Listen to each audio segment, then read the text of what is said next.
এই বেটা তুই কথা বুঝোস না আমাদের, আবার দাঁড়িয়েও রাখছোস, পরে তো আজকে শিক্ষা দিমু। না ভাই ছাড়েন ভাই, ভাই ছাড়েন ভাই, আমার একটা কথা পরে শুনেন শিক্ষা ভাই, দিয়া দিমু আজকে। শুনেন ভাই, ভাই ভাই ছাড়েন ভাই, ভাই আমার এই নবীর সুন্নতটি ভাই ছিড়েন না ভাই। তোর নবীর সুন্নত, যা তোর এবারকার ছাড় দিয়ে দিলাম, যা এখান থেকে, তোর এবারের মতো ছাইরা দিলাম, যা।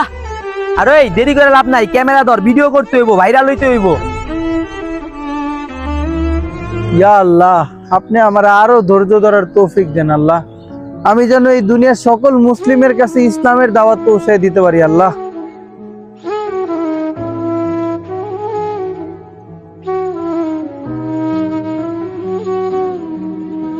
আসসালামু আলাইকুম। দোস্ত দেখ, এই লোকটা আবার আসছে, আজব। তাই আপনার সমস্যা কি? ওরে ওই দিন এভাবে ছাইরা দেওয়াটাই আমাদের ভুল হইছে, ওরে উচিত শিক্ষা দেওয়া দরকার ছিল। ওই আবার আইছে আমাদের জ্ঞান দিতে। মামা আজকে আরে মাইরা আর আড্ডি উড্ডি ভাঙ্গা দিমু, নেক্সট ডে যেন কারো ডিস্টার্ব না করে। দোস্ত এখনো দাঁড়াই রইছিস কেন? ধর ওরে, ওরে ধর। ভাই ভাই দাঁড়ান, ভাই দাঁড়ান।